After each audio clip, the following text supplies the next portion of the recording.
మీనం వారికి కనుక చూసుకున్నట్లయితే ప్రధానంగా రాశిలో శని వక్రగతి ఇది ఎప్పటి నుంచి జూలై 27వ తేదీ నుంచి డిసెంబర్ 10వ తేదీ వరకు ఉంటుంది ఈ గ్రహస్థితి. మరి జూలై 27 నుంచి 10 వరకు ఉండేటువంటి ఈ వక్రగతి వల్ల రాశిలోని గురువు శని వక్ర వల్ల కలిగే ఫలితాలు ఏమిటి? మీ జన్మజాతకంలో కనుక ఏదైనా గ్రహం వక్రించినట్లయితే దానివల్ల ఎటువంటి ఫలితాలు పొందుతారు? అది పూర్వజన్మ కర్మని చెప్తూ ఉంటుంది వక్రించిన గ్రహం. అంటే ఇది బ్యాలెన్స్ ఉంది, ఇది ఏం బ్యాలెన్స్ క్లియర్ చేసుకోవడానికి భూమి మీదకి వచ్చామనేటువంటిది యాజ్ పర్ భృగునాడి పరంగా. ఈ యొక్క విషయాలు చెప్తుంది నేనైనప్పటికీ చెప్పిస్తుంది సాక్షాత్ లలిత అమ్మవారిగా భావిస్తూ ఆ లలితాంబిక అమ్మవారి యొక్క అనుగ్రహం మీకు పరిపూర్ణంగా కలగాలని మనస్ఫూర్తిగా కోరుకుంటూ, ఇక్కడ రాశిని ఎప్పుడైతే వక్రించాడో ఒక రకంగా చెప్పాలంటే చూడండి, ఒక వ్యక్తి ఏదైనా తల మీద ఏదైనా బరువు పెట్టుకున్నాడు, దాని కొంచెం దింపితే రిలీఫ్ ఎలా వస్తుందో రాశిలో ఉండే శని వక్రించినందుకు ఆ రిలీఫ్ అనేటువంటిది మాత్రం ఖచ్చితంగా వస్తుంది, అందులో సందేహం లేదు. అయితే ఈ వక్రగతి వల్ల ఏదైనా కొత్త కోర్సెస్ చేయడము, ప్రాపర్టీస్ కొనడము, లేకపోతే కొన్ని వివాహ సంబంధించిన విషయాల ముందు కదలడం జరుగుతుంటుంది. కాకపోతే ఇక్కడ మీకు ఏంటంటే వివాహానికి కారకుడైన శుక్రుడు ప్రస్తుతం కేతుతో కలిసి 6లో ఉన్నాడు. ఆగస్టు 2వ తేదీ నుంచి సప్తమంలోకి వస్తున్నాడు. కాబట్టి వివాహ నిర్ణయాలు ఎట్టి పరిస్థితుల్లో ఆగస్టు ఎండింగ్ వరకు తీసుకోకపోవడమే మంచిది నన్ను అడుగుతుంది. ఎందుకంటే శుక్రుడితో 6లో ఉన్నది మంచిది కాదు, సప్తమంలో నీచబోధనం మంచిది కాదు. అది కాకుండా సప్తమంలో ఉండే శుక్రుడి మీద లగ్నంలో ఉండే శని వక్రిస్తున్నాడు, వెనక్కి వెళ్తున్నాడు. అంటే ఒక్కొక్కసారి మీరు సంబంధం అనుకోవడం వద్దనుకోవడం, లేదా అవతల వాళ్ళు వద్దనుకోవడం కూడా జరుగుతూ ఉంటుంది ఈ సమయంలో. అయితే ఎవరైతే విదేశాలకు వెళ్ళాలని ప్రయత్నం చేస్తుంటారో, అది ఉద్యోగం కోసం కావచ్చు, వ్యాపారం కోసం కావచ్చు, లేకపోతే అక్కడ ఏదైనా చదువుకోవడం కోసం కావచ్చు, రాహు వైపు ప్రయాణం జరుగుతుంది కాబట్టి మంచిదే. కాకపోతే మీరు ఏదైనా ఇన్వెస్ట్మెంట్స్ చేసేటువంటి విషయాల్లో కాస్త లాంగ్ టర్మ్ ఇన్వెస్ట్మెంట్స్ చేయండి.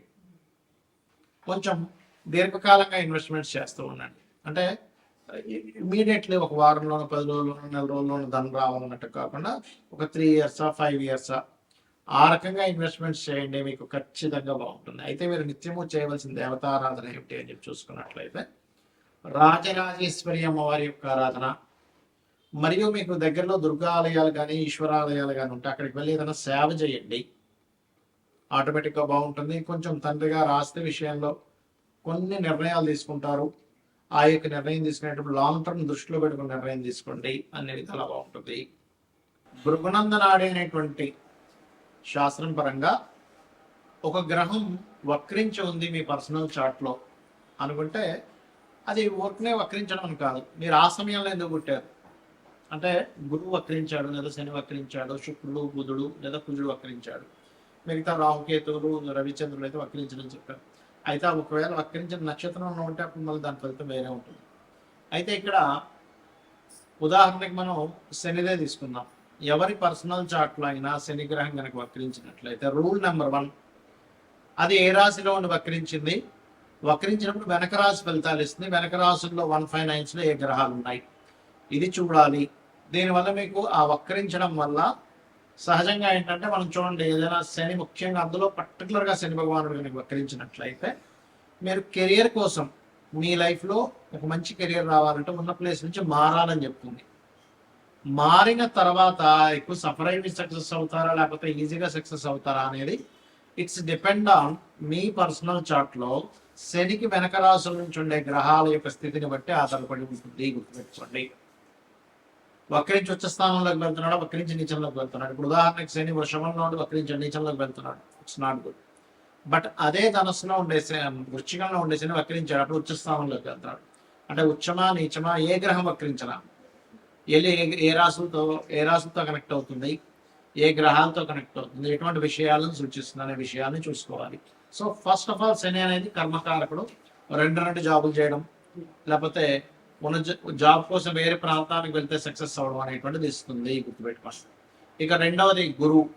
మీ జన్మజాతకంలో గురువు వక్రించాడు అంటే గురుసేవ బ్యాలెన్స్ ఉండిపోయింది. ఇక్కడ పూర్వజన్మల్లో మనం ఎక్కడో గురువుకి సమ్ మిస్టేక్స్ చేసాం, అజ్ఞానంలోనో ఏదో భయపడుతూనో సంథింగ్ ఎక్కడో మిస్టేక్ జరిగింది. అంటే కొన్నిసార్లు మనం తెలియకుండానే కొంతమందికి తెలియకుండానే జరిగిపోతుండే, మన కోరికల వల్ల లేకపోతే మన ఇష్టాల వల్ల మనం అనుకునేటువంటి కొన్ని పనుల వల్ల ఏదో అలా గురువు విషయాన్ని కూడా ఏదో తప్పిదం జరిగింది, దాన్ని ఫుల్ఫిల్ చేసుకోవడానికి వచ్చారు భూమి మీద. అర్థం చేసుకొని వీలైనంత మటుకు ఆధ్యాత్మిక చింతనలో ఉండడము, సంతానం విషయంలో కూడా, ఎందుకంటే గురువు సంతానానికి కూడా కారకుడు రవి గురువు. సంతానానికి సంథింగ్ ఏదో బ్యాలెన్స్ ఉన్నాము మనము చేయవలసింది ఉంది. కొన్నిసార్లు చూడండి కొంతమంది ఇళ్లలో ఏంటో వీళ్ళ సంతానాన్ని కూడా ఈయన చూసుకుంటున్నాడు, ఇంకా వాళ్ళు ఇంకా సెటిల్ అవ్వలేదు అంటుంటారు. ఇక్కడ ఏంటంటే రెండు విషయాలు, ఒకటి వాళ్ళ జాతకాల్లో సెటిల్మెంట్ లేట్ ఉంటుంది, సమ్ టైమ్స్ వీళ్ళకి ఇంకా రుణం ఉంటుంది వాళ్ళకి చేయాల్సినవి, అంతా రుణానుబంధ రూపేణ పశుపక్ష సుతాలయ అంటుంటారు. సో అదేవిధంగా జ్ఞానం, జ్ఞానం సంబంధించిన దేవతా సంబంధించినవి షేర్ చేయడం వేరే వాళ్ళకి ఇది చేస్తుంటారు జూపిటర్ వక్రించినట్లయితే. అదేవిధంగా జీవుడు అని కూడా చెప్తారు నాడీ ఆస్ట్రాలజీలో. అది వక్రించినప్పుడు ప్రదేశం మారితే కూడా మంచిదా కాదా అనేది డిపెండ్ ఆన్ గురువు వెనక రాసుల్లో ఉండే గ్రహస్థితిని పరిశీలన చేయాలి. ఇక శుక్రుడు వక్రించాడు, ఒకటి గుర్తుపెట్టుకోండి, శుక్రుడు కనుక ఎప్పుడైనా మీకు వక్రించాడు అంటే మీ యొక్క జీవితంలో వివాహం అనేటువంటి విషయం ఖచ్చితంగా అది సప్తమంలో ఉండి వక్రించినట్లయితే వివాహం విషయం ఒకరిని అనుకొని మిస్ అయ్యి మళ్ళీ ఇంకోటి చేసుకోవడం జరుగుతుంది. అలాగే అనుకున్నామండి దగ్గర దాకా అనుకున్నాం, మిస్ అయిపోయింది, లేకపోతే ఒక్కోసారి వివాహం అయ్యి కూడా మళ్ళీ వాళ్ళు వద్దని కూడా వదిలేయడం లాంటివి జరుగుతుంటాయి ఎక్కువగా. రెండవది శుక్రుడు వక్రించినప్పుడు ఆ యొక్క శుక్రగ్రహం వెనక రాసుల్లో ఉండే గ్రహాలను బట్టి మనం అబ్జర్వ్ చేయాలి. అంటే అలాగా శుక్రుడు వక్రించాడు, ఆ శుక్రుడు ఏ గ్రహాలతో కనెక్ట్ అవుతున్నాడు చూడాలి. మంచి గ్రహాలతో కనెక్ట్ అవుతున్నాడు వక్రించి, మీకు లగ్జరీకి లోటు ఉంటుంది, బ్రహ్మాండంగా లగ్జరీ లైఫ్ ఉంటుంది, ఫైనాన్షియల్గా మంచి గ్రోత్ ఉంటుంది, రెండు రకాలుగా ధనయోగాలు ఉంటాయి, ఎందుకంటే ఫైనాన్స్ కారకుడు కూడా శుక్రుడు కాబట్టి అలా. అదేవిధంగా బుధుడు వక్రించాడు అనుకోండి, ఎవరికైనా ఎవరి జన్మ జాత చక్రంలో అయినా వాళ్ళ పర్సనల్ చార్ట్లో బుధ గ్రహం వక్రించింది, అప్పుడు మీరు చేయవలసింది ఏమిటి అంటే ఎప్పుడు కూడా మీకున్న నాలెడ్జ్ని షేర్ చేయాలి. అంటే పూర్వజన్మల్లో నాలెడ్జ్ షేర్ చేయకుండా దాచేసుకున్నారు, ఏదో మీరు మీ ధర్మం నాలెడ్జ్ షేర్ చేయాల్సింది ఏదో వర్క్ ఉంది దాచేసుకున్నారు. ఇప్పుడు మీరు నాలెడ్జ్ షేర్ చేస్తేనే ఆ కర్మ అనేటువంటి తొలగుతుంది, గుర్తుపెట్టుకోండి, అదర్వైజ్ ఆ కర్మ తొలగదు. సో మీ నాలెడ్జ్ మీరు ఏదైనా ఆఫీస్లో చేస్తున్నారు, కొంతమంది అనుకుంటారు చూడండి ఇది ఎలాగో చెప్పండి నువ్వే నేర్చుకో నేను ఎందుకు చెప్పాలి నీకు అంటూ ఉంటారు. బుధుడు వక్రిస్తే మీరు అవతల వాళ్ళకి నాలెడ్జ్ షేర్ చేయడం వల్లే మీ యొక్క కర్మ కంప్లీట్గా క్లియర్ అవుతుంది, గుర్తుపెట్టుకోండి. అదేవిధంగా మార్స్ కుజుడు వక్రించాడు, కుజుడు ఈజ్ గొడవలు, లీడర్షిప్స్, అన్నదమ్ములు, వీటిని కూడా చెప్తూ ఉంటారు, బుధుడిని కుజుడిని కూడా అన్నదమ్ముల విషయంలో చెప్తూ ఉంటారు.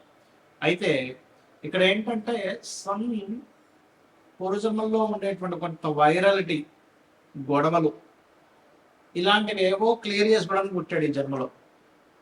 అందుకే చాలా మందికి ఈ గొడవ అవుతూ ఉంటాయి, ఏంటో అర్థం కాదు, ఏంటంటే నేనేమి ఇదవనాను అయినా గొడవ వస్తూ ఉంటుంది అంటుంటా. నేను ఏమీ చేయకుండా సైలెంట్గా ఇంట్లో ఉన్న మా ఇంటికి వచ్చి మరి గొడవ పెట్టుకుంటున్నారని అంటారు. ఎప్పుడు జరుగుతుంది ఎక్కువగా అది ఆ వక్రించిన కుజుడికి శని సంబంధాలు ఉన్నప్పుడు ఎక్కువ గొడవలు అవుతుంటాయి, లేదా బుధ సంబంధాలు ఉన్నప్పుడు బాగా గొడవలు అయిపోతుంటాయి, వాదనలు అవుతుంటాయి. సో అక్కడ ఒక్కోసారి వక్రించి ఏమవుతుందంటే అదొక మంచి గ్రహంతో కలిసినప్పుడు కొంచెం గొడవలు క్లియర్ అయిపోతాయి, లేదా పూర్వజన్మల్లో అవి జరిగినటువంటి కొన్ని గొడవలు అవి క్లియర్ చేసుకోవడానికి పుడతారన్నమాట ఈ జన్మల్లో.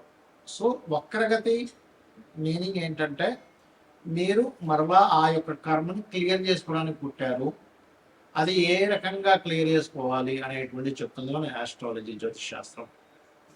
అలాగే ఇక్కడ మనం ఇందాక చెప్పుకున్నాం రాహుకేతువులు అయితే ఎప్పుడు వక్రించే ఉంటాయి, ఎందుకంటే వక్రగతిలో తిరుగుతుంటారు గ్రహాలని మేషం, వృషభం, మిథునం, కర్కాటకం ఇలా క్లాక్ వైజ్లో తిరుగుతూ ఉంటాయి, రాహుకేతువులు మాత్రం యాంటీ క్లాక్ వైజ్లో తిరుగుతుంటాయి. అంటే ఏంటి, మేషం నుంచి మీనం, కుంభం, మకరం, ధనస్సు, వృశ్చికం, తుల, కన్య, సింహం, కర్కాటకం, మిథునం, వృషభం ఇలా యాంటీ క్లాక్ వైజ్లో తిరుగుతుంటాయి. అయితే వీటికి సహజంగానే వక్ర స్థానంలో ఉన్నది కూడా ఏదైనా వక్రగ్రహం నక్షత్రాల్లో ఉన్నప్పుడు మళ్ళీ ఇది కొంచెం డిఫరెంట్గా యాక్ట్ చేస్తూ ఉంటుంది. రవిచంద్రుడు కూడా వక్రించిన నక్షత్రాల్లో ఉన్నప్పుడు మాత్రం తల్లికి, అంటే చంద్రుడు వక్రించిన నక్షత్రంలో ఉంటే తల్లికి ఏదో ఈ జాతకుడు రుణపడి ఉన్నాడు, లేదా రవి వక్రించిన నక్షత్రంలో ఉంటే తండ్రికి రుణపడి ఉన్నాడు. తల్లిదండ్రులు సహజంగానే రుణంలో ఉంటాం మనం, కానీ ఇంకా అసలు ఎక్కువ రుణపడి ఉన్నాము, వాళ్ళకి ఎక్కువ సేవ చేయాలి, దానికోసమే జన్మెత్తావు అనే ఒక విషయాన్ని మనం అర్థం చేసుకోగలగాలి. అయితే జాతచక్రం మీకు తెలిసినా తెలియని ఎలా ఉన్నా రోజు ఉదయం సాయంత్రం లలిత కనుక చేసుకోగలిగితే, లలిత సహస్రనామాలు కనుక చేసుకోగలిగితే మన పూర్వజన్మ కర్మ తొలగిపోతుంది. ఖచ్చితంగా మనం ఆనందంగా హ్యాపీగా ఉండేటువంటి లైఫ్ లీడ్ చేయగలుగుతాం. శ్రీమాత్రే నమః.